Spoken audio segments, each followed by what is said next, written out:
morning. Welcome to our first podcast ever of Two Guys, All Things Tech. I'm Tony Lucidi, your co-host. I am from Lucidi Technical Solutions, and I'll let my co-host introduce himself. This is Kevin Deveji. So I'm happy to be with Anthony here today as a co-host. And so we are excited. This is our first episode ever today, right, Anthony? So looking forward to the conversation, get this started. So, bypass. We're going to have all the bloopers at a later video, so stay tuned. I just want to break down why Kevin and I have actually decided to try to do this. Number one, podcasts are popular. Kevin already has an existing podcast that he does on a weekly basis. Kevin and I met at a local networking event. We hit it off. We liked each other. We did a couple of events together, and we were talking and saying, what could we do to sort of broaden education, right? Because a lot of our events are educational in nature from the networking company. And we decided to start our own. But what we decided to do is just, if you look at the name, All Things Tech, right? So it's just two guys. They're going to talk about technical stuff. And in the meanwhile, hope to educate our audience in things of tech. And the first series that we have are going to be about AI and regulations, right? Artificial intelligence and regulations. Artificial intelligence is big in the news today. If you haven't heard about it, go look it up. It's very very prominent. ChatGPT with deep fake stuff that's starting to rear its evil head, and it's part of the reason why we're talking regulations. Also, too, part of this podcast format is going to be since there's two guys and there's always two sides to every story. We're gonna delve into the pros and the cons of everything that we're talking about here. All right, so in the same essence, that's what we're gonna do today. So the first episode is gonna be talking about should governments regulate AI development? So Kevin's gonna take the pro and I'm gonna take the con on this. So, And I believe in the pro, by the way. okay. That's something I truly believe. Do you? Okay. Just so you know. Okay, all right, So- well, perfect. Then Just an FYI before we get started. And to be honest with you, I am sort of on the con side. I'm always weary when someone's telling me what I can and cannot do. So it actually worked out. Okay, perfect. All right. So wait a minute. That means this is meant to be. It's gonna be. All right. Let's get started. Yes. So We should regulate it. Let me just jump into it. Okay. Let's just get started. I'm really heated up about this. I've been reading about these. All right, Talking so- about these. Okay. So tell me why. Why do you want to regulate it? Well, so AI is a popular subject, just like you mentioned, and so I talked to many different professionals from the different viewpoints, and interestingly, also. Last week I was at a conference. Right? I was at an SAP ERP conference. Mm-hmm. They talk about AI and what is coming with the AI and how they actually prepare it. How they actually prepare their organization and their ecosystem.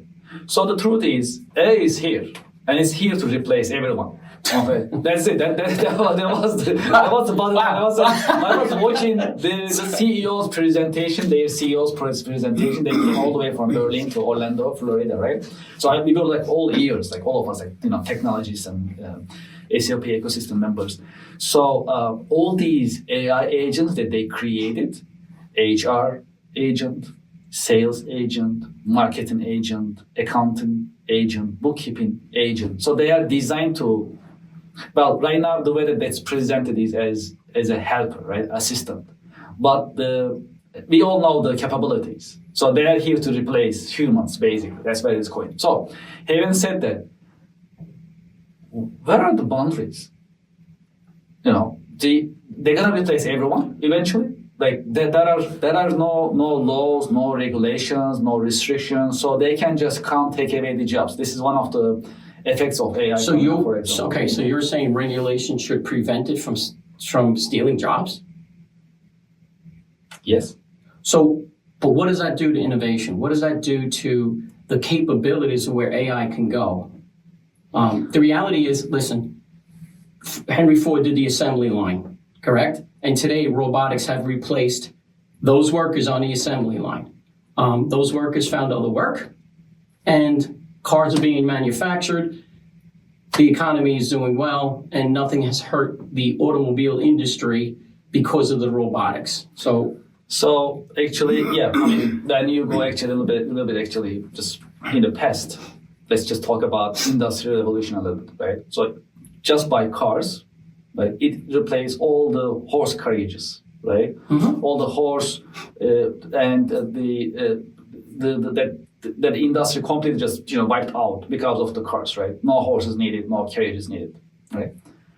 But now we are in the information age. It's gonna really replace us all. So that is real, right? This is not just a. Do you really hold on a This second? is not. You really think it's going to replace us all? It will replace everyone and everything. So, wait, you're the visionary that we're going to be minds in a computer in the future. That I'm not going to have a physical body. I'm going to have just a mind sitting in a computer. Or is it you're talking replacing jobs? Well, at the moment we don't know. They are both possible. So if we think about replacing jobs, meaning humans will just go away and then computers and robots will take over, what is left? We are waiting for. I mean, we have the software, we have the robots coming up. I don't think I don't think humanity would do that to itself. That's why. So for not to happen to humans, then we have to have regulations. It is because all these organizations are profit-based, right? So it's all about profit. So, I mean, you know how expensive it is to hire humans. If you think about it, you need to hire, you need to train, you need to retain, you need to pay the taxes, employer contribution, all these things. So by replacing humans, you're gonna get rid of all these headaches. You're gonna have a machine. So what will happen is that we still need humans eventually, but our roles will be different. We'll be in a support mode. And that's that's my thought. My thought is that it's going to replace the jobs that are repetitive and the jobs that are costly in a repetitive fashion. Doing the tasks that could be replaced. I don't see it replacing humans. I see it as an additive. My problem with regulations is history has shown that not all regulations work to the best of. I think that's a different conversation. So how are you gonna run the regulation? Like, do you accept the regulation? Even the regulation is a... No, I'm still not convinced. To Okay, accept the regulation. all right. No, because so there is still the same conversation. Okay, just to make sure. the moment I say yes, it's a downhill. I'm done. So I lost my argument. So I don't want to say yes and then. I almost got you, but Okay. I was close. Goodbye. That's it. That's the first episode. That's Look it. forward to episode 2. We That have was no easy. idea what we're going to talk about in episode 2. So here's I'll give you an I- example. I'll give you an example. Okay, Okay. a concrete example. I'm So- going to give a concrete example. Okay, so you prepare yours. Mine is already. I'm just going to shoot. So one of the things that we see all the time in a manufacturing environment, right? So I'm very close to manufacturing because of our clientele, because of our expertise and connections to Halpak Industrial Association. So when you look at a manufacturing environment, one of the things that's very important is machine maintenance management, right? You can't actually operate any manufacturing operation without maintaining your machinery and equipment very well on a timely basis. And you have to be proactive. Reactive maintenance is very costly. And most of the time they do reactive maintenance because either they don't have a software, or they have a software, they don't use it well, or they have a team member that they cannot hold on to it, another team member comes up, they don't have a knowledge base. So they always play catch up in maintenance, machine maintenance. Okay. And if you don't maintain the machines, they're gonna just basically stop, and it's gonna cost you thousands or millions of dollars every day. Okay. So what can you do with AI and robots? Well, you can have AI-powered robots to do the maintenance, right? Not only they can do the maintenance, they can also put together the lessons learned, the knowledge base, right? They can also take the notes, create the corporate memory that humans don't want to do typically. It's out of work. Most of the technicians, they hate it. Well, you're making my point though, because it's stuff humans don't want to do. Okay, but there is more.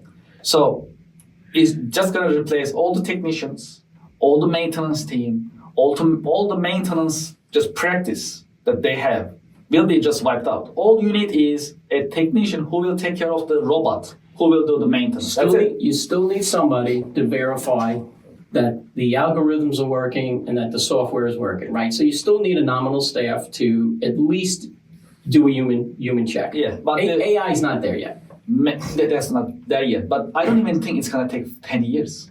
Within 5 years, we're going to see all this because everything is evolving so fast, so quick. So robots are already here. They already make the robots. Software is already here. I agree, that's still learning. It's just like a child, right? It's still educating itself, right. Just learning and so on.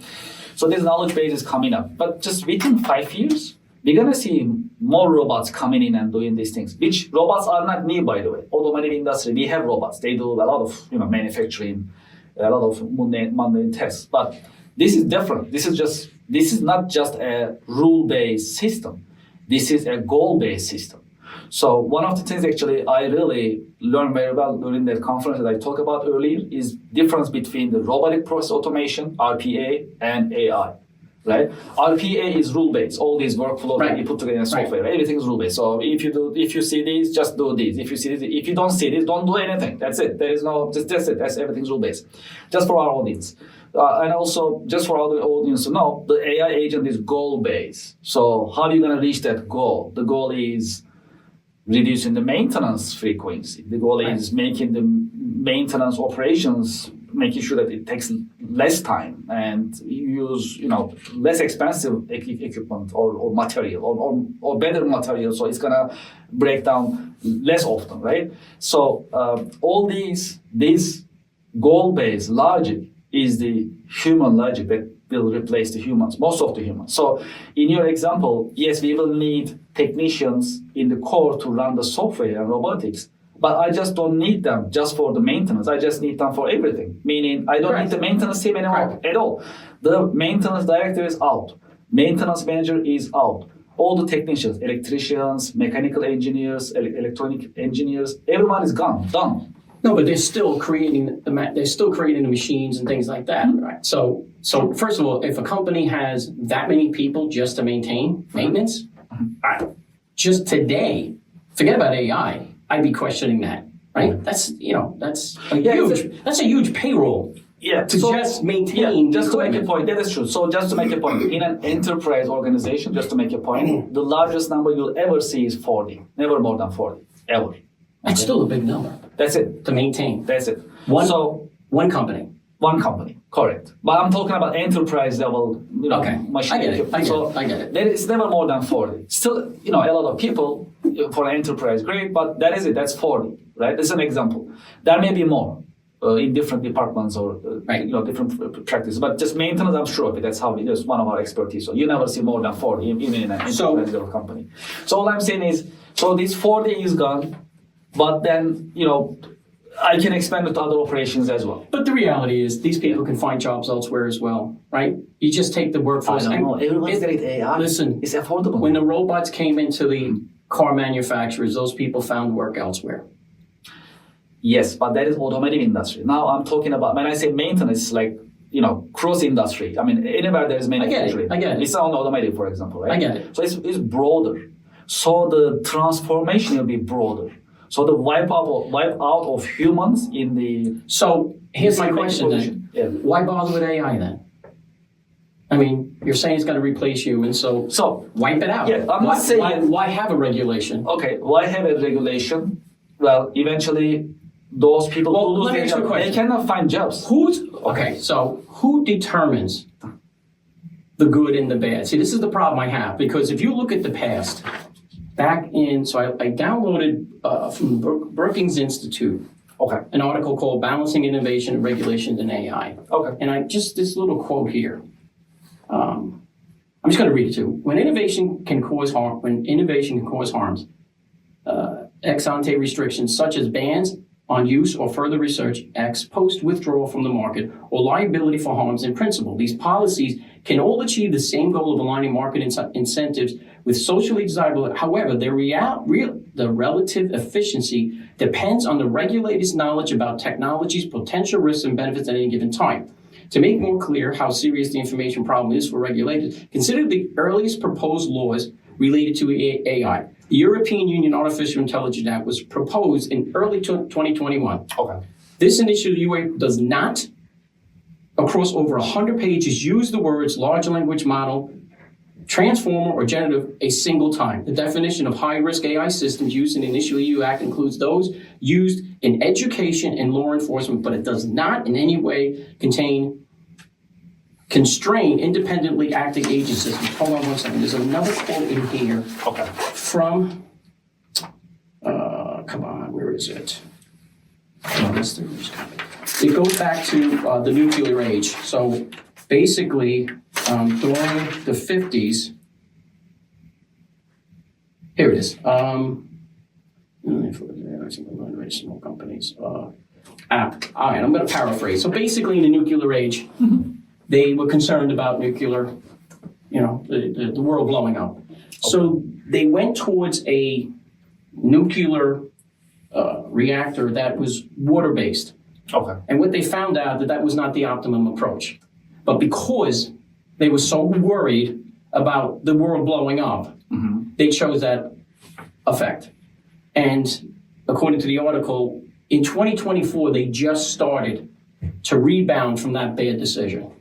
Okay, so when you put something like this, it's going to get rid of jobs. Yeah. So you regulate it all hell. And then what you lose is the innovation. What you lose is the people coming up with good ideas, but because regulation says you can't do it, it stops. So I am for AI, just for the record. Okay. I am also for moderation. Okay. So the way that we design AI right now as humans is the limit is the sky. There is no limit. So all these LLMs, all these AI logic, and the infrastructure that we have is designed to learn and keep learning and learning forever, right? So I'm for it. And I agree with the note that you just actually read that, even the politicians right now, they're not ready to put any laws or regulations at all because they're not. I mean, they tried. Well informed yet. Illinois tried, California tried, and it's too early. It's all around personal. It's all around. It doesn't go into because they don't know. When we're gonna do this, we're gonna do this when we really see the effect of it. Correct. Okay. So right now, so now AI is more affordable, more practical, accessible even for small and mid-sized companies, which is the backbone of U.S. economy. And the more that's being applied in different forms, sometimes just an AI agent as a sales agent or marketing agent or bookkeeping agent. So it's going to start slow. That's why we won't really feel the pain that much yet. But then when it's discovered that it's working well and it can do more, then it will start replacing more. I'll give you another example. Then when we see this, then we're gonna need, serious regulations in terms of, at least guiding or putting some guardrails. At least entire workforce will not be replaced by AI, right? So this type of regulations will come when we really feel the pain. We are not feeling it yet. I'll give you another example. Well, but that's human nature, right? I mean, if you look at the cloning project, right? They cloned the sheep and then they shut it down, right? Basically, they said no more. I don't want to clone a Hitler. I don't want to clone a Jeffrey Dahmer, right? So they shut it down. But couldn't it have saved lives? It could.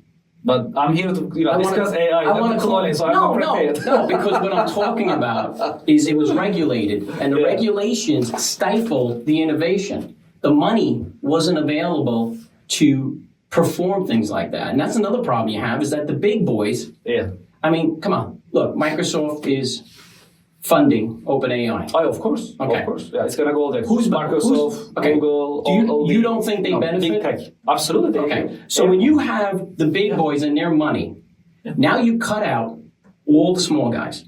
Now, most of this started, you and I know, we've been in this tech world for a while. Yes. It starts off with us geeks.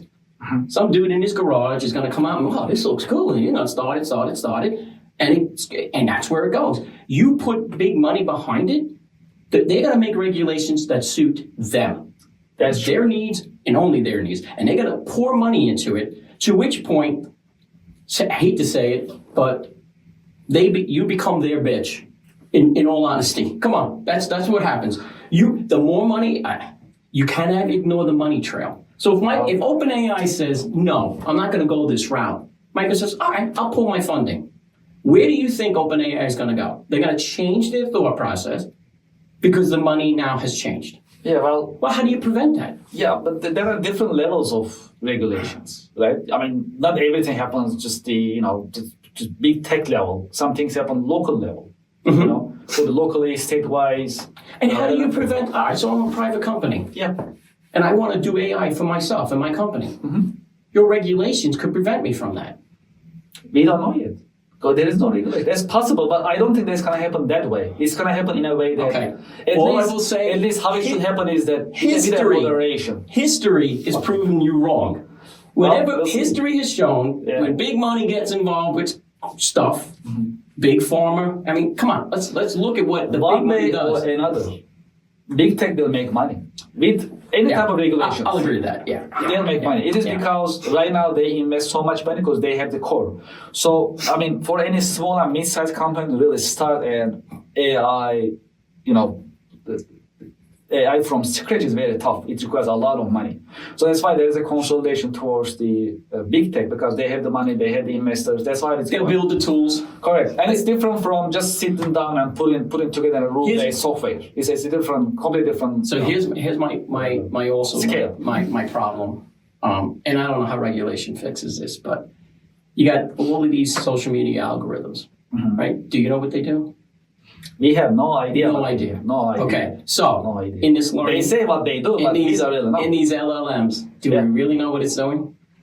We won't know. Correct. We won't know. So, but if you're going to regulate, yeah, maybe that. Now, that will definitely stifle innovation, but it will prevent what you have now. Is you have now social media dominating, and Congress tried, right? They put Zuckerberg up there, and he was just like, whatever. Yeah. Did it change him? Did it put any rules in? The only rule it did was around children. That's it.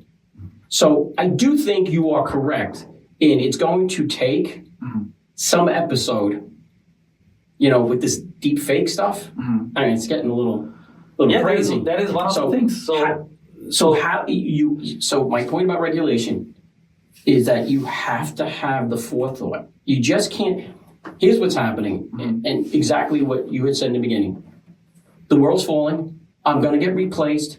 Terminator's happening. Kill it.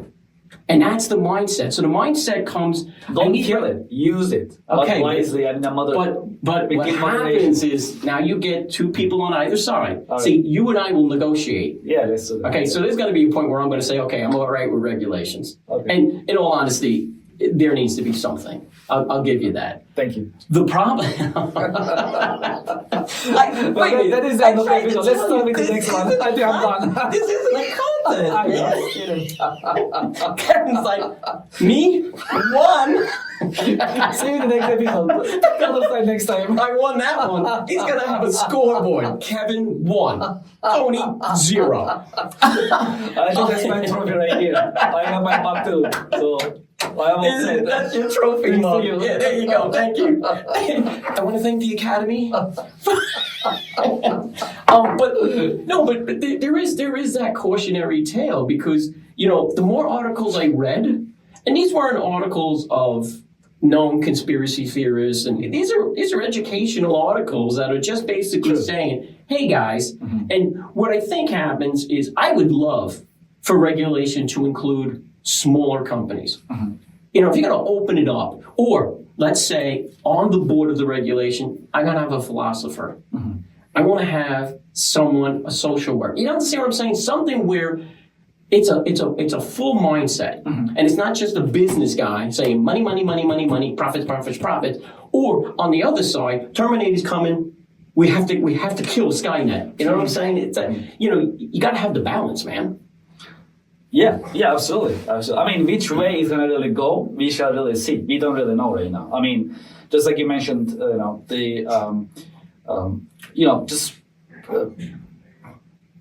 could be for defense industry, could be for, on daily basis, or deep fake. I can't imagine what the defense industry is doing with AI. Yeah, I mean, we see some of it in Ukraine right now with drones, right? So that's an example of just for us to see. That's another problem with regulations, because we've seen it. Our enemies don't have them. So what happens is right now, I'll say we're in the forefront. I'm sure there's many out there that are going to report to this podcast, you're wrong, but we're on the upside of this, right?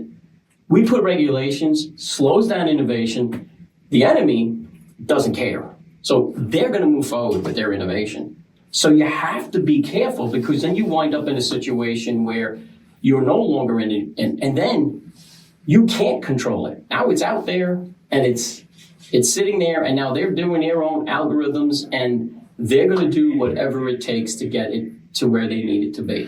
Yeah, I mean, when it comes to nation security, all bets are off. Anything goes, right? You got to defend the country. That's it. That's a different. So you're saying government doesn't have to be regulated, but private does? Everyone needs to be regulated. Depends on the purpose, where we are going with it, right? So the moderation dictates that you need to find the balance in terms of the outcome. You need transparency, and that will never happen in private, public, and or government. People don't want to be transparent, right? So they want to hide their secrets. They want to hide. I mean, if you look at, why isn't, and I know it's going to be a stupid statement, but why isn't the OpenAI code out? Why? Right? Is it an open source code? I don't think so. Why? Why aren't they following the open source model? Because someone, when they first started it, said money. And I get very concerned when I hear money. Listen, that's inevitable, though. We are in a capitalistic economy. I mean, you can't just. That's why. Okay, but that's why if I have a non-money person on the board, right? So if I make a 50-50, although I'll go down to conspiracy theorists, you'll just pay out the philosopher. You just buy them out, and they'll be like, "Yeah, I'm going to live on a cabin on a mountain, and I'll philosophize on the mountain." But you get where I'm going. Yes. See, most of our regulations are government based. So now I have senators and governors, and now I get lobbyists. The world, the industry is not part of that. And if it is, then it's the Musks, Zuckerbergs, and their money. You might as well be a politician. But they're also backed by investors. Let's remember. That's exactly my point. That's exactly that's my why point. they go to Middle Correct. East. They have all these conversations together. Correct. Other places. Because that's investors. Like we are talking about global investors, not only in US. So they put their money and they're gonna ask for their return, and it's gonna come from the profits. So, and we all know, utilizing AI in any operations is actually less costly. Instead of dealing with a human, just when you think about it, you don't have to worry about the, hiring, you don't have to worry about training, recruitment, what about no lawsuits, So let's say no employer contribution. So I'm a pharmacy company. It is less costly. We got a minute left. I want to toss this at you. I'm a pharmacy company. I'm going to use AI to find my best client. My best client is not an African-American client. So I'm not targeting them. I'm not designing it for them. Why? I mean, think about the possibilities there, right? You got to be careful with this stuff. I'm not a DEI agent by any way, stretch or form. What I'm trying to say is, when money gets involved, innovation slows down. Regulations cause it's a slowness, and then you get profits start to take band over the best out there. I'll give you 1 second to do your closing argument. Okay, great. Well, we're gonna keep talking about it, but it's evolving on a daily basis. And what we see right now, what we learn right now, it gives us an idea of what will happen in the future. So how we're gonna shape it as humans, it's really up to us eventually. And it's a great conversation, and we can always have it. Yeah. And I'm sure, in business world as well as in technology, is happening as well. I witnessed many of them last week as well during the conference that I joined, which we should talk about these. And these are Russia's questions that we just, put it out there, and we shall see. Yeah. But one thing is for sure, AI is here to stay, and is here to shape our lives. Correct. That is coming up, and this is here to stay. That's a good closing. All right, so if you like this podcast, thank you, Kevin. Thank you. Subscribe on our YouTube channel. We have at least 4 more episodes. We're going to be talking about AI and regulations. I'm Tony Lucidi. This is my co-host, Kevin. Thank you so much.